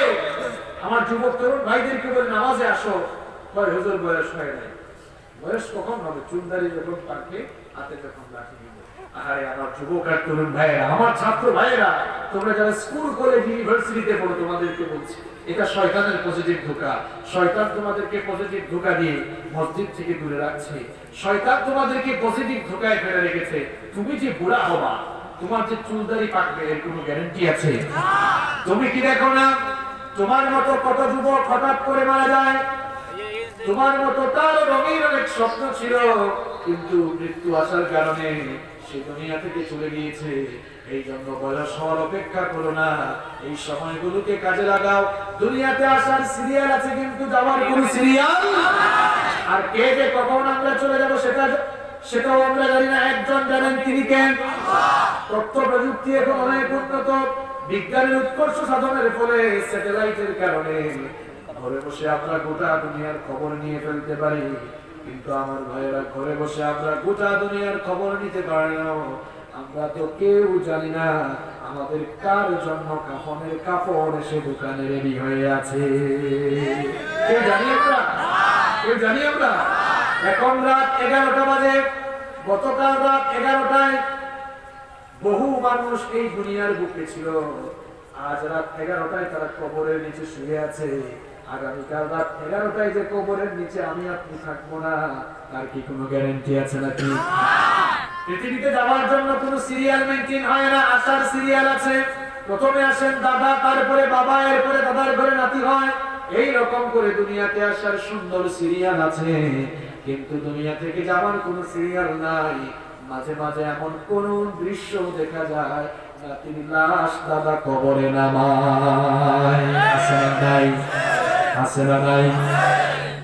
তাহলে শয়তানের ধোঁকায় পড়ে কেন আপনি নামাজ ছেড়ে দিলেন? এবার সবাই একটু বলেন তো, নামাজ পড়লে খুশি হয় কে? নামাজ ছেড়ে দিলে খুশি হয় কে? খুশি হয় কে? তাহলে আজকে ফজরের নামাজ ছেড়ে দিয়ে কাকে খুশি করলেন? যোহর, আসর, মাগরিব, এশা ছেড়ে দিয়ে এই যুবক আর তরুণ ভাইরা নিজের বিবেককে প্রশ্ন করেন, প্রত্যেকটা দিন নামাজ ছেড়ে দিয়ে কাকে খুশি করছেন? কাকে খুশি করছেন? শয়তানকে খুশি করা যাবে? বিজয়ী করা যাবে? বরং শয়তানকে পরাজিত করে কাকে খুশি করতে হবে? আজকে ফজর থেকে নামাজ আর ছাড়বেন? নামাজ ছাড়বেন? অনেকে বলে হুজুর নামাজে আসতে চাই, কাপড় তো ঠিক নেই। যে কাপড় ঠিক নেই তো পরো খুলে ফেলাই না। কাপড় ঠিক থাকে না কেন? কেন নাপাক থাকো? এই যে আপনি নাপাক আছেন, এই অবস্থায় যদি মরে যান, এই অবস্থায় যদি মরে যান তো কি হবে? এই যে এশার নামাজটা ছেড়ে দিলেন, আজকের রাতটাই যদি জীবনের শেষ রাত হয়ে যায়, অসম্ভব কিছু এটা? এটা অসম্ভব কিছু? কত মানুষকে কথা দিয়ে রেখেছেন, আগামীকাল এটা করবেন, ওইটা করবেন, কালকে ওরা আপনার জানাজায় আসতে পারে। এটা পৃথিবীর বাস্তবতা। এই যে আজকে এশার নামাজটা ছেড়ে দিলেন, আজকের রাতটাই যদি জীবনের শেষ রাত হয়ে যায়, কথায় আছে না, শেষ ভালো যা সব ভালো। আপনার চেষ্টা কি ভালো ছিল?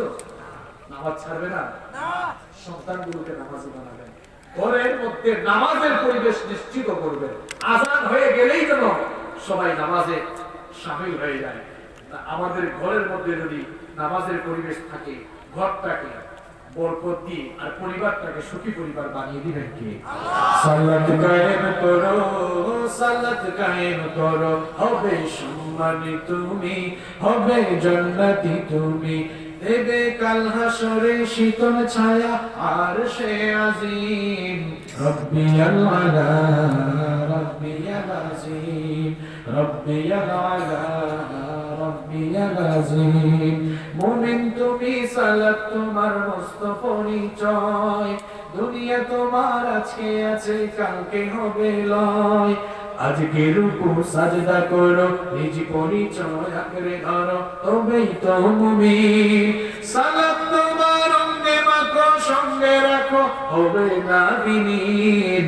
রব্বিয়াল আলা, রব্বিয়াল আজিম, রব্বিয়াল আলা, রব্বিয়াল আজিম। বলুন আল্লাহু আকবার।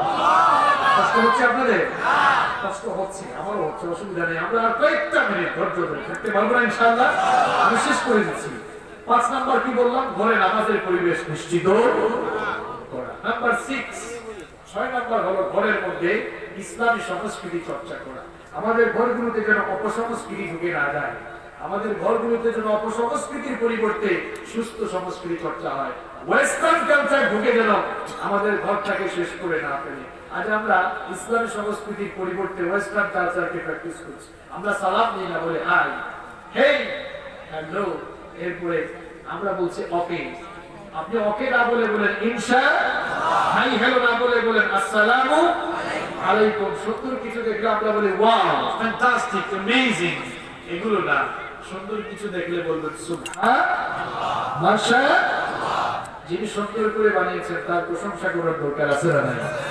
অশ্লীল আজে বাজে গান শুনবো না, শুনতে হলে ইসলামী সঙ্গীত, ইসলামী নাশিদ শুনবো ইনশাআল্লাহ, কোরআনের তাফসীর শুনবো। এভাবে সুস্থ সংস্কৃতি চর্চা করলে শয়তান আমাদেরকে বিপথে নিতে পারবে না। নাম্বার 7 নম্বর হলো ঘরের মধ্যে পর্দা নিশ্চিত করা। পর্দা কি শুধু নারীদের না, আপনাদেরও আছে।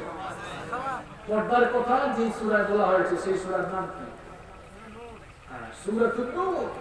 সূরাতুন নূর পড়ে দেখেন, মহিলাদের পর্দার কথা আল্লাহ পরে বলেছেন।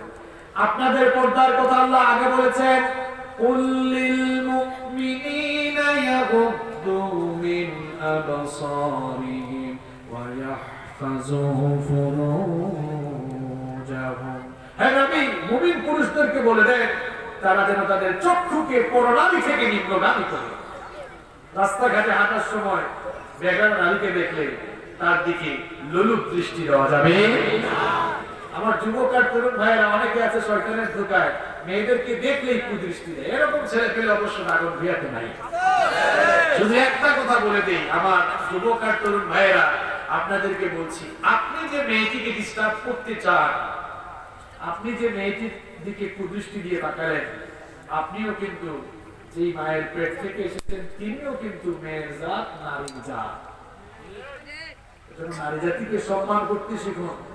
আমরা পুরুষ মানুষ, আমাদের পায়ের তলায় স্যান্ডেল, আর নারীরা মায়ের জাতি হওয়ার কারণে তাদের পায়ের তলায় বেহেশত রেখে দিয়েছেন কে? আল্লাহ।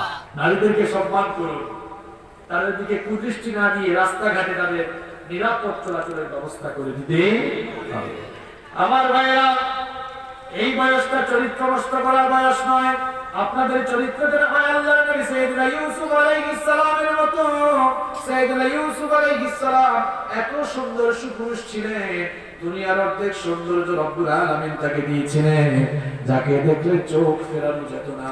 যার রূপের মুখে মুগ্ধ হয়ে সেই যুগের মিশরের সুন্দরী রূপসী নারীরা ফল কাটতে গিয়ে নিজেদের আঙ্গুলগুলো কেটে ফেলে দিয়েছিল। তিনি যে ঘরে থাকতেন সেই ঘরের দুষ্ট মহিলা জুলাইখা প্রত্যেকদিন তার চোখের সামনে সাইয়েদনা ইউসুফ আলাইহিস সালামকে দেখে একদিন নির্জনে এসে তার দাসীর মাধ্যমে ইউসুফ আলাইহিস সালামকে একেবারে তার খাস কামরায় তার বেডরুমে নিয়ে আসলো। 7টি দরজা ছিল, সবগুলো দরজা বন্ধ করে দিল। এরপরে ইউসুফ আলাইহিস সালামকে কুপ্রস্তাব পেশ করলো। আল্লাহর নবী সাইয়েদনা ইউসুফ আলাইহিস সালাম তিনি তখন কেবলমাত্র আল্লাহকে ভয় করে আল্লাহর নাম নিয়ে ওই দুষ্ট মহিলা ষড়যন্ত্র থেকে বাঁচার জন্য তালাবদ্ধ দরজার দিকে যখন দৌড় দিলেন, আল্লাহ তাআলা তার উপর খুশি হয়ে 7টি দরজা সবগুলো দরজার তালা তার জন্য উন্মুক্ত করে দিলেন। আমার যুবক ভাইরা, আপনাদের চরিত্র যেন ইউসুফ আলাইহিস সালামের মতো হয়। ইউসুফ আলাইহিস সালামকে জুলাইখা যেমন নির্জন গৃহে নিয়ে কাবু করতে পারে নাই, আপনাদের ঈমানটা যেন এমন হয় চোখের সামনে দিয়ে সুন্দরী সুন্দরী মেয়ে চলে যাবে, আল্লাহর ভয়ে যেন আপনাদের চক্ষুটা নিচের দিকে অবনমিত হয়ে যায়। পারা যাবে তো ইনশাআল্লাহ? এই কাজটা যদি আপনারা করতে পারেন, বুখারীর বর্ণনায় আমার নবী বলেছেন, মান দামিনা লি মা বাইনা লাহিহি ওয়া রিজলাইহি দামিনতু লাহু আলাল্লাহিল জান্নাহ। যেই লোক তার দু চোয়ালের মধ্যবর্তী জায়গা অর্থাৎ মুখ আর দূরের মধ্যবর্তী জায়গা অর্থাৎ লজ্জাস্থান, এই দুটো জিনিসের হেফাজত যারা করবে, এই দুটো জিনিসের জিম্মাদারি যারা গ্রহণ করবে, আল্লাহ নবী বলছেন আমি তার জন্য কিয়ামতের দিন আল্লাহর জান্নাতের জিম্মাদার হয়ে যাব। আমরা জান্নাত চাই তো, চরিত্র ঠিক রাখা যাবে তো? পরিবারের মধ্যে পর্দার শিক্ষা দেন, আপনার ছেলেকে শিখান যে বাবারে এই 14 জন নারী ছাড়া বাকি নারীদের সাথে অপ্রয়োজনে কথা বলা যাবে। আপনার মেয়েকে শিখান, মা গো এই 14 জন পুরুষ ছাড়া বাকি কারোর সাথে অপ্রয়োজনে কথা বলা যাবে না। মেয়েদেরকে বোরখা পরান, ক্লাস 5-6 এ উঠে গেলেই বোরখা পরান। আপনারা তো অনেকে বোরখা পরাইতে চান না। যারা বোরখা পরান না, প্রতি মডার্ন যারা, তাদের উদ্দেশ্যে তো একটা কঠিন কথা না বললেই না। না করবেন না তো? মুরব্বী, আপনার বয়স তো 40-45 বছর, আপনার বয়সও একদিন 20 বছর ছিল, তাই না? আপনি ভালো মানুষ ছিলেন, এই জন্য কারো দিকে তাকাতেন না। কিন্তু আপনার সমবয়সী ছেলে পেলেরা নারীদের দিকে, মেয়েদেরকে দেখলে কুদৃষ্টি দিত, এমন ছেলেদের সংখ্যা সমাজে কম না বেশি? আপনি যে আপনার বউকে, আপনার মাকে, আপনার মেয়েকে রাস্তায় ছেড়ে দিলেন, আপনি কি তাদের পণ্য বানিয়ে ফেলেছেন? আপনার কি একটু শরমও লাগে না? একটু আত্মসম্মান বোধ কি আপনার নাই? অনেকে তো আছে নিজের বউয়ের ফটো ফেসবুকে আপলোড দেয়। অবশ্যই এরকম মানুষ ফেরিতে নাই, একজনকে বললাম ভাই বউয়ের ফটো ফেসবুকে আপলোড দিয়েছেন কেন? জবাব দিয়েছে কি জানেন? হুজুর দেখেন আমার বউটাকে তো আমি সবসময় ঘরে দেখি, আমার বউটা এত সুন্দরী, এত রূপসী, এলাকার কেউ জানে না, ফেসবুক বাসীও কেউ জানে না। চিন্তা করলাম পাবলিকেরও তো একটা হক আছে। এরকম নিজের বউয়ের সৌন্দর্য মানুষকে দেখে পাবলিকের হক আদায় করেন কে? হাত তুলেন তো। সবাই আল্লাহর ওলি, দেখছেন অবস্থা? আমার কিছু কিছু লোক এমন আছে, নিজের বউয়ের ফটো ফেসবুকে দেওয়ার পর কমেন্ট আসে, আমি কি বিউটিফুল লাগতেছে। আরেকজন বলে জুস, কার জুস কে খায় দেখছেন? আমার এমন বেকু রিপ্লাই দেয়, এটা তো থ্যাংক ইউ না, থ্যাংক ইউ ভাই, থ্যাংক ইউ। বেশরম কোথাকা, একটু লজ্জা লাগে না? নিজের বউকে মানুষকে দেখায়া এরকম কমেন্টের রিপ্লাই দাও, লজ্জা থাকার কথা। বেশরম কোথাকা। আমার ভাইরা বলেন তো, বউ পার্সোনাল না পাবলিক? হ্যাঁ, কথা বলেন না কেন? বউ পার্সোনাল না পাবলিক? ফেসবুক পার্সোনাল না পাবলিক? তো পার্সোনাল জিনিসটাকে পাবলিক সাইটে আপলোড দিয়া আপনি কি প্রমাণ করতে চান? নিজের বউকে কি আপনি জনগণের সম্পত্তি বানাতে চান না? মা বোন ভাই ভাবি সবাই একসাথে ফ্যামিলি পিক তুলে অনেকে আপলোড দেয়, আছে না নাই? আছে, মানে আরো বেশি আছে এখানে। কি মনে করছেন হুজুর কিছু জানে না? আপনাদের এলাকায় নেটওয়ার্ক ভালো, যে এলাকায় নেটওয়ার্ক ভালো সেই এলাকায় ফেসবুকও তো। এই কাজগুলো যারা করেছেন এখন তো ডিলিট করলে পাবলিক দেখে ফেলবে, যাওয়ার পথে নির্জনে ডিলিট করে ফেলবেন ইনশাআল্লাহ। মেসেঞ্জারের স্টোরিতে, হোয়াটসঅ্যাপের স্টোরিতে এখন ক্লিক দেওয়া যাবে না, পারবেন তো ইনশাআল্লাহ? তাহলে 7 নাম্বার কি বললাম? পর্দা থাকা। নাম্বার 8, 8 নাম্বার হচ্ছে পরিবারের সবার জন্য দিন চর্চা নিশ্চিত করা। আপনার ওয়াইফ, ছেলে মেয়ে, নাতি নাতনি সবার জন্য দিন চর্চা নিশ্চিত করেন। আপনাদের সন্তানদেরকে আপনারা ওয়াকফ হয়ে বিসিবি শিখায়েন করে আলিফ বা তাথা শিখাবেন আগে। Teach your children the Holy Book Quran. The Holy Book Quran will teach your children everything. আপনার সন্তানকে কোরআন শেখার, দেখবেন কোরআন আপনার সন্তানকে দুনিয়ার জ্ঞান বিজ্ঞানের সাথে পরিচিত করে দিবে ইনশাআল্লাহ। সময় কম, আমি টান দিচ্ছি। নাম্বার 9 হচ্ছে সময়ের প্রতি সচেতন হওয়া, সময়ের প্রতি যত্নবান হওয়া।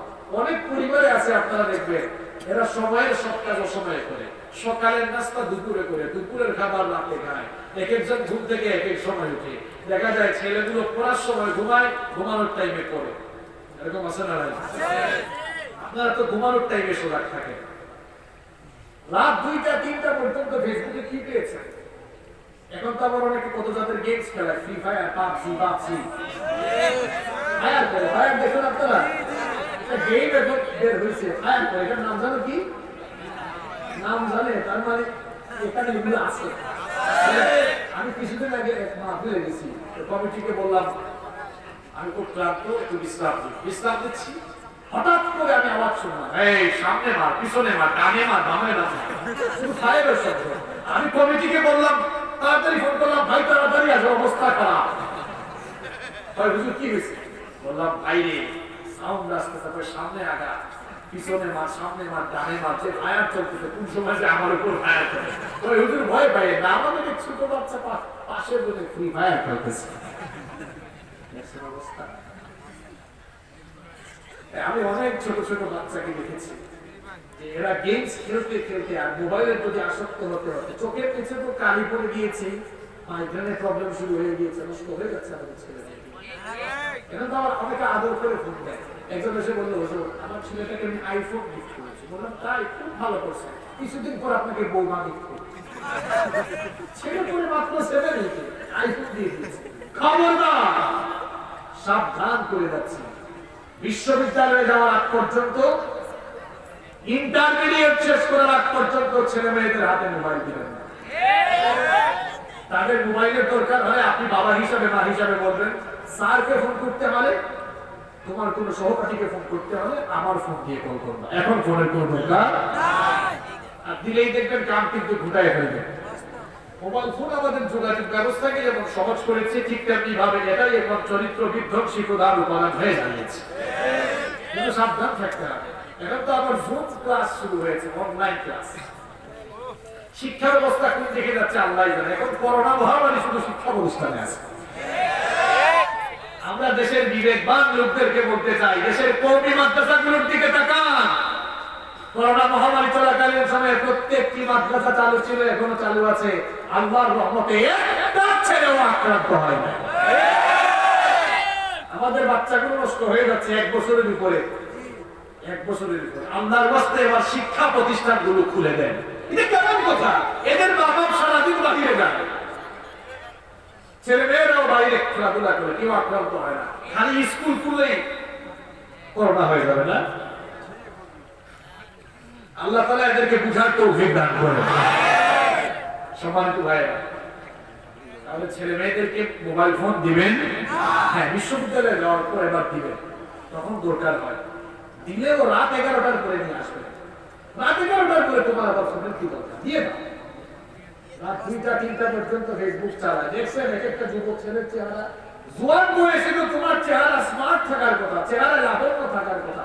ফোন চালাইতে চালাইতে আর অবস্থা খারাপ, গালে বিচি উঠছে অনেকগুলা, তারপর গাল টাল ভেঙে একদম। কি রে, তোমার গাল ভেঙে গেল কেন? তোমার চেহারা এত বিচি বের হলো কেন? সারা রাত তুমি কি করো? রাত তো দিয়েছে আল্লাহ ঘুমানোর জন্য। যারা ঠিক মতো ঘুমায় না, তাদের চেহারার স্মার্টনেস কমে যায়। وجعلنا نومكم سباتا, আল্লাহ তাআলা বলেন ঘুমকে আমি শান্তির বাহন বানিয়েছি। وجعلنا الليل لباسا, রাতকে অন্ধকারাচ্ছন্ন করে দিয়েছি ঘুমানোর জন্য। তাহলে 9 নম্বর কি বললাম? সময়ের কাজ সময়ে। নাম্বার 10 নম্বর হচ্ছে পারিবারিক গোপনীয়তা রক্ষা করা। কষ্ট হচ্ছে আপনাদের? তিনটা শেষ। পারিবারিক গোপনীয়তা রক্ষা করা, পরিবারের গোপন বিষয় কারো সাথে শেয়ার করতে যাবে। এটা প্রবাদ আছে, আপনাদের এলাকায় আছে কিনা আমি জানি না। ঘরের কথা বাহিরে যে কয় সে হলো আহম্মক নাম্বার 6। ঘরের কথা বাহিরে বলবেন না, তাহলে পরিবারে অশান্তি দেখা। মহিলাদের এই রোগ বেশি, এরা ঘরের কথা সব বাইরে পাশ করে দিতে চায়। যেন মামুনদেরকে বলতে চাই যে ঘরের কথা বাইরে ফাঁস করবেন। নাম্বার 11 নাম্বার হচ্ছে সন্তানদের হক আদায় করবেন। সন্তানগুলোর প্রতি যত্নবান হন, সন্তানদের হক আদায় যত্নবান হন। সন্তানের জন্ম হলে তার সুন্দর একটা নাম রাখেন। আপনারা সুন্দর নাম রাখেন তো? সুন্দর নাম রাখেন তো? কেমন সুন্দর নাম? বল্টু, মন্টু, ঝন্টু, পিন্টু, এরকম নাম রাখেন। নাম সুন্দর রাখতে হবে। এক জায়গায় ছেলের নাম রাখছে বল্টু, কোন সময় যে নাক রাখে আল্লাহ ভালো জানে। ছেলের নাম রাখছে সাগর, মেয়ের নাম রাখছে নদী। সাগর বড় হওয়ার পরে টি শার্টে লিখছে সাগরের বুকে নদী। দেখছেন অবস্থা? এই যে সাগর রাখলো, নদী রাখলো, এখন যদি সিরিয়ালি আরো কোনো ছেলে মেয়ের জন্ম হয়, এগুলোর নাম যেহেতু সাগর, নদী, বাকিগুলোর নাম হইতে পারে খাল, বিল, পুকুর, নদী, কুয়া। নাম ওইটা সিস্টেম কি এরকমই? আবার সাগর রাখার পরে হুজুরের কাছে এসে বলে, হুজুর মাথায় হাত বুলায় দেন, আমার ছেলেটাকে আলেম বানাতে চাই। হয়তো আপনারা জীবনে কোনোদিন শুনছেন কোন হুজুরের নাম হাফেজ মাওলানা সাগর আহমেদ? কোনোদিন শুনছেন হযরত মাওলানা আকাশ আহমেদ, হযরত মাওলানা বল্টু আহমেদ? তার নামই তো সমস্যা, সুন্দর নাম রাখতে পারেন। অনেক জায়গায় নাম রাখছে তুফান। বললাম একটু আছে না অনেকের নাম তুফান আছে। আমি কিছুদিন আগে কুমিল্লার খুব থানায় যেন গেলাম, মাহফিলে বললাম কি ও তুফান নামে কেউ আছে? একজন দাঁড়ায় গেছে, এখানে আছে নাকি কেউ? তুফান। বললাম ভাই তুফান রাখছেন তারা? ভাই হুজুর তুফানের সময় হয়েছে তো অবস্থা বুঝে অবস্থা নিচ্ছে। আরেক জায়গায় নাম রাখছে বৃষ্টি। বৃষ্টি নামে কোনো মেয়ে আছে নাকি এলাকায়? কি এত মেয়ের খবর তোমার কাছে থাকে কেন? বললাম বৃষ্টি নাম রাখছেন কেন? ভাই হুজুর বৃষ্টির সময় হয়েছে তো এইটা অবস্থা বুঝে অবস্থা নিচ্ছে। তুফানের সময় হয়েছে বলে তুফান, আর বৃষ্টির সময় হয়েছে বলে বৃষ্টি। আপনি যেভাবে অবস্থা বুঝে ব্যবস্থা নেন, এখন বজ্রপাতের সময় যদি আরেকটা হয় আপনি কি নাম রাখবেন যে ঠাডা পড়ছে? কারণ আপনি তো অবস্থা বুঝে ব্যবস্থা নেন। এরকম নাম রাখা যাবে? আমার মেয়ের নাম রাখে চুমকি, ঝুমকি, জুনাকি, চিমকি। আছে? এগুলো আছে? এত মেয়েদের নাম মুখস্থ থাকে কেন?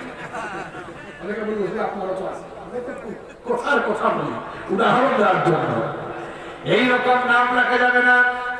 সুন্দর নাম রাখেন, ছেলে মেয়েদের নাম ইসলামিক নাম রাখেন, সাহাবীদের নামের সাথে মিলিয়ে নাম রাখেন, নবীদের নামের সাথে মিলিয়ে নাম রাখেন, অথবা আলেমদের সাথে পরামর্শ করে নাম রাখেন।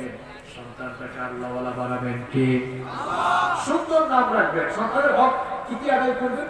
ভালো প্রতিষ্ঠানে ভর্তি করাবেন, সন্তানগুলোকে দিন চর্চা করাবেন, তাদেরকে সময় দিবেন, তারা যেন অসৎপুর বন্ধুদের সাথে না মিশে। এগুলো খেয়াল রাখতে হবে, কারণ কোথায় আছে সৎসঙ্গে স্বর্গবাস, অসৎসঙ্গে। আচ্ছা, এরপরে দেখেন নাম্বার 12 নাম্বার হচ্ছে যে পারস্পরিক হকের ব্যাপারে সতর্ক থাকবেন। ভাই বোনের হক আদায় করবেন। অনেক ভাই আছে বোনকে ঠকায়, সম্পত্তিতে একেবারে জবাই করে দেবে। বাবা ছেলে মেয়েদেরকে ঠকায়, এটা খবর আছে, মেয়েকে ঠকায়। 4 গন্ডা, আপনারা গন্ডা বলেন না বিঘা বলেন? গন্ডা বুঝেন না? 4 ছেলে 2 মেয়ে, 20 গন্ডা জমি আছে। খুব সুন্দর হিসাব করে 4 5 20। আর মেয়েদেরকে বিয়ের সময় বলে মা গো তোরে তো কিছু দিতে পারলাম না, তোরে বাবা দোয়া দিলাম। কি দিলাম? বোনেরা যারা শুনতেছেন আপনাদেরকে বলছি, আপনারা মুখের উপর বলে ফেলবেন যে বাবা দোয়াও লাগিব, জিনিসটা নিয়ে আনেন। কি লাগবে? জিনিস লাগবে, এটা আপনার হক। আর যেই বাবা সম্পদ থেকে মেয়েকে ঠকাবে, আল্লাহর কসম কিয়ামতের দিন জালেম হয়ে আল্লাহর সামনে দাঁড়াতে।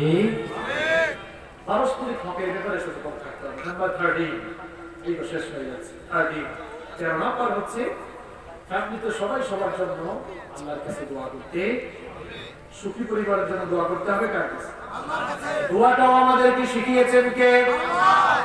রব্বুল আলামিন আমাদেরকে দোয়া শেখাচ্ছেন। কোরআন আমাদের সাথে রব্বানা হাব লানা মিন আজওয়াজিনা ওয়া যুররিয়াতিনা কুররাতা আ'য়ুনিন ওয়াজআলনা লিল মুত্তাকিনা ইমামা। কি চমৎকার দোয়া আল্লাহ তাআলা শেখালেন। ওগো আমাদের রব, আপনি আমাদের স্ত্রী আর আমাদের সন্তানদেরকে আমাদের জন্য চক্ষু শীতলকারী বানিয়ে দেন। বলেন আমিন। আমার ভাইরা, আপনারা জবাব দেন তো, এই যে 13টা কাজের কথা বললাম, এই 13টা কাজ যদি আমাদের ঘরে আমরা করতে পারি, এই 13টি ফর্মুলার ভিত্তিতে যদি আমরা আমাদের পরিবারকে পরিচালনা করি, বলেন তো ওই ঘরে কি আর অশান্তি থাকবে? ওই ঘরে গ্যাঞ্জাম থাকবে? ঝামেলা থাকবে? এই 13টি কাজ করলে আমাদের ঘরটাকে বরকত দিয়ে সুখী পরিবার বানিয়ে দিবেন কে? এই 13টি কর্মসূচি আমরা যেন গ্রহণ করতে পারি, আল্লাহ তৌফিক দেন। এবার ফাইনাল এক্সাম হবে, এই 13টা পয়েন্ট দেখে কারা কারা কয়টা রাখতে পারলেন বলেন তো। 1 নাম্বার কি বলেছিলাম?